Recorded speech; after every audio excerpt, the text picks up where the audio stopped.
Pada sesi ini kita akan belajar tentang sebuah sediaan yang paling sederhana di dalam sediaan farmasi, yaitu sediaan serbuk atau pulvis. Pulvis atau yang lebih kita kenal dengan serbuk merupakan campuran kering, bahan obat atau zat kimia yang dihaluskan, ditujukan untuk pemakaian oral atau untuk pemakaian luar. Dikarenakan mempunyai luas permukaan yang luas, serbuk lebih mudah terdispersi dan lebih larut daripada bentuk sediaan lain yang dipadatkan. Terkadang anak-anak dan orang dewasa yang sukar menelan kapsul atau tablet lebih mudah menggunakan obat dalam bentuk serbuk. Pada beberapa penggunaan, biasanya serbuk oral dapat dicampur dengan air minum. Serbuk oral dapat diserahkan dalam bentuk terbagi atau pulveras, juga tak terbagi atau pulvis. Setiap sediaan kita pahami memiliki kelebihan dan kelemahannya. Nah, mari kita lihat apa kelebihan dan kelemahan dari sediaan serbuk. Baik, kelebihan pertama adalah lebih stabil, terutama untuk obat yang rusak oleh air. Kenapa? Karena sediaan serbuk merupakan sediaan kering. Karena kering atau sedikitnya kadar air yang ada di dalam sediaannya, sehingga tidak terjadi proses hidrolisis, di mana hidrolisis itu adalah hidro air dan lisis adalah terurai. Jadi zat aktif terurai oleh adanya air. Yang kedua, kelebihannya adalah dokter lebih leluasa memilih dosis yang sesuai dengan keadaan pasien. Bisa saja pasien berbeda kondisinya, berbeda umur, berbeda berat badan, dan yang lainnya. Kelebihan yang ketiga adalah penyerapan lebih cepat dan lebih sempurna dibanding sediaan padat lainnya. Kenapa? Karena sediaan serbuk sudah dapat melarut di dalam cairan tubuh secara langsung, kemudian dapat langsung masuk ke dalam sistem peredaran darah. Kalau kita bandingkan dengan sediaan tablet, tentu saja tablet akan jauh lebih lama dikarenakan tablet harus pecah menjadi granul, granul harus pecah menjadi serbuk, baru bisa terlarut di dalam cairan tubuh. Kelebihan yang keempat, cocok digunakan untuk anak-anak dan orang dewasa yang sukar menelan kapsul, atau kelebihan yang kelima, obat yang terlalu besar volumenya untuk dibuat tablet atau kapsul dapat dibuat dalam sediaan serbuk. Nah, itu adalah kelebihan dari sediaan serbuk. Sekarang kita lihat apa sih kelemahan dari sediaan serbuk ini. Kelemahan yang pertama adalah tidak tertutupnya rasa tidak enak seperti pahit, sepat, dan lengket di lidah. Biasanya ini dapat diatasi sebenarnya dengan satu bahan yang disebut dengan Corigen Saporis. Corigen Saporis ini merupakan bahan yang ditambahkan untuk menutupi sedikit rasa pahit, sepat, atau lengket yang lebih kita kenal dengan Saharum Lactis, Saharum Album, dan yang lainnya. Kelemahan yang kedua adalah pada saat penyimpanannya bisa menjadi lembab. Kenapa? Karena bisa menarik air dari lingkungan. Penarikan air dari lingkungan ini bisa mengakibatkan serbuk menjadi basah. Nah, adanya basah ini menyebabkan air berada di dalam sediaan serbuk dan dapat mengalami hidrolisis atau tablet. Pembelajaran berikutnya kita akan belajar tentang derajat halus serbuk dan pengayak. Derajat halus serbuk dan pengayak dalam farmakope dinyatakan dalam uraian yang dikaitkan dengan nomor pengayak yang telah ditetapkan untuk pengayak baku. Nah, sekarang mari kita lihat tabel terkait dengan klasifikasi serbuk berdasarkan derajat halus menurut Farmakope Indonesia edisi keempat. Nah, berdasarkan klasifikasinya, serbuk terdiri dari serbuk yang sangat kasar, kasar, setengah kasar, halus, dan sangat halus.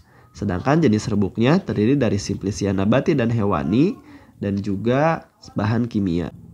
Serbuk simplisia nabati dan hewani dengan klasifikasi serbuk sangat halus, artinya dia harus mampu melewati ayakan dengan nomor pengayak 80 dan 100% serbuknya harus bisa melewati ayakan nomor 80 tersebut. Sedangkan untuk serbuk bahan kimia dengan klasifikasi serbuk yang sangat halus, dia harus mampu melewati ayakan nomor 120 dan 100% serbuknya melewati ayakan tersebut. Sebagai pertimbangan praktis, pengayak terutama dimaksudkan untuk pengukuran derajat halus serbuk untuk sebagian besar keperluan farmasi. yang bertujuan meningkatkan penyerapan obat di dalam saluran cerna. Untuk pengukuran partikel dengan ukuran nominal kurang dari 100 mikrometer, alat lain selain pengayak mungkin lebih berguna. Efisiensi dan kecepatan pemisahan partikel oleh pengayak beragam, berbanding terbalik dengan jumlah partikel termuat. Efektivitas pemisahan menurun cepat jika kedalaman muatan melebihi lapisan dari 6 partikel sampai 8 partikel. Pengayak yang tadi kita bahas untuk pengujian secara farmakope adalah anyaman kawat, bukan tenunan. Kecuali untuk ukuran nomor 230, 270, 325, dan 400, anyamannya terbuat dari kuningan, perunggu, baja tahan karat, atau kawat lain yang sesuai dan tidak dilapisi atau disepuh. Dalam penetapan derajat halus serbuk Simplicia nabati atau Simplicia hewani, tidak ada bagian dari obat yang dibuang selama penggilingan atau pengayakan, kecuali dinyatakan lain dalam masing-masing monografi. Pada tabel berikut, kita bisa melihat ukuran rata-rata lubang pengayak baku anyaman kawat berdasarkan Farmakope Indonesia edisi keempat. Kalau kita lihat dari tabelnya, nomor nominal 2 memiliki ukuran lubang pengayak sekitar 9,5 mm, sedangkan yang 400 itu memiliki ukuran lubang pengayak 38 mikrometer. Artinya semakin besar nomor ayakan, maka semakin kecil lubang pengayaknya. Semakin kecil nomor nominalnya atau nomor ayakannya, semakin besar lubang ayakan. Setelah kita belajar terkait dengan derajat kehalusan serbuk dan pengayak, kemudian kita akan belajar tentang jenis serbuk. Yang pertama ada Fulvis advesorius atau yang lebih kita kenal dengan serbuk tabur. Fulvis advesorius ini merupakan serbuk ringan, bebas dari butiran kasar, dan dimaksudkan untuk obat luar. Umumnya dikemas dalam wadah bagian atasnya berlubang halus untuk memudahkan penggunaannya pada kulit. Ada beberapa catatan yang harus kita pahami di dalam sediaan ini. Yang pertama itu adalah talak, kaolin, dan bahan mineral lainnya yang digunakan untuk serbuk tabur harus memenuhi syarat bebas dari bakteri. Nah, bakteri diantaranya yang sering muncul di dalam talak, kaolin, dan bahan mineral lainnya adalah Clostridium tetani, Clostridium welchi, dan Bacillus anthracus. Nah, maka pada beberapa pembuatannya talkum, kaolin, dan bahan mineral lainnya dilakukan terlebih dahulu sterilisasi untuk menghindari bakteri-bakteri tersebut. Serbuk tabur tidak boleh digunakan untuk luka terbuka, dan pada umumnya serbuk tabur harus melewati ayakan dengan derajat kehalusan nomor 100 atau mes 100 agar tidak menimbulkan iritasi pada bagian yang peka. Contoh Fulvis advesorius yang bisa digunakan dari formularium diantaranya adalah Jinxi undesilinatis Fulvis advesorius, kemudian ada sulfonamida Fulvis advesorius, kemudian ada Fulvis paraformaldehyde compositus, dan Fulvis salicyltis compositus. Jenis serbuk yang kedua adalah Fulvis dentrificius atau yang lebih kita kenal dengan serbuk gigi. Serbuk gigi biasanya menggunakan karmin sebagai pewarna yang dilarutkan terlebih dahulu dalam kloroform atau etanol 96%. Serbuk yang ketiga adalah Fulvis sternotatorius. Adalah serbuk bersin yang penggunaannya dihisap melalui hidung sehingga butiran serbuk tersebut harus halus sekali. Serbuk yang keempat adalah Fulvis effervescens. Serbuk effervescens merupakan serbuk yang sebelum digunakan atau diminum dilarutkan terlebih dahulu ke dalam air dingin atau air hangat. Dan dari proses pelarutan ini akan mengeluarkan gas CO2, kemudian membentuk larutan yang pada umumnya adalah jernih. Serbuk ini merupakan campuran antara senyawa asam, biasanya adalah asam sitrat atau asam tartrat, dengan senyawa basa, biasanya natrium karbonat atau natrium bikarbonat. Interaksi kedua senyawa tersebut, asam dan basa, di dalam air akan menimbulkan suatu reaksi yang menghasilkan gas karbon dioksida. Bila ke dalam campuran ini ditambahkan zat berasiat, gas karbon dioksida akan segera dibebaskan sehingga memberikan efek farmakologi dengan cepat. Pada pembuatannya, bagian asam dan bagian basa harus dibuat dan dikeringkan secara terpisah sehingga tidak terjadi kontak yang menghasilkan gas karbon dioksida terlalu dini. Baik, sekarang kita masuk ke cara mencampur serbuk. Dalam mencampur serbuk hendaklah dilakukan secara cermat dan jaga agar jangan ada bagian yang menempel pada dinding mortir, terutama untuk serbuk yang berkhasiat keras dan dalam jumlah kecil.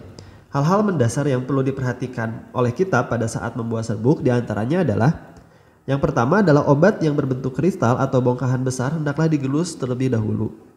Kemudian yang kedua, obat yang berkhasiat keras dalam jumlah sedikit dicampur dengan zat penambah konstituen dalam mortir yang lebih kita banyak gunakan adalah laktosa. Yang ketiga adalah obat yang berlainan warna diaduk bersamaan agar tampak bahwa serbuk sudah merata. Yang keempat adalah obat yang jumlahnya sedikit dimasukkan terlebih dahulu. Dan yang terakhir, yang kelima, obat yang volumenya kecil dimasukkan terlebih dahulu juga.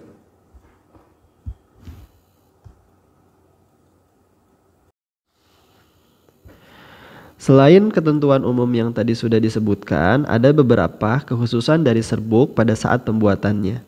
Di antaranya adalah belerang. Belerang ini atau sulfur tidak dapat diayak dengan ayakan sutra maupun logam karena dapat menimbulkan muatan listrik pada saat gesekan, sehingga pada saat pembuatan bedak tabur dia tidak masuk dalam zat yang ikut diayak. Kemudian ada iodoform. Itu karena baunya yang sukar dihilangkan, maka dalam bedak tabur diayak terpisah dengan bahan yang lainnya. Kemudian ada serbuk sangat halus dan berwarna. Bila serbuk sangat halus, serbuk itu dapat masuk ke dalam pori mortir dan warnanya sulit hilang. Jadi solusinya biasanya pada waktu penggerusan mortir harus dilapisi dulu dengan zat tambahan.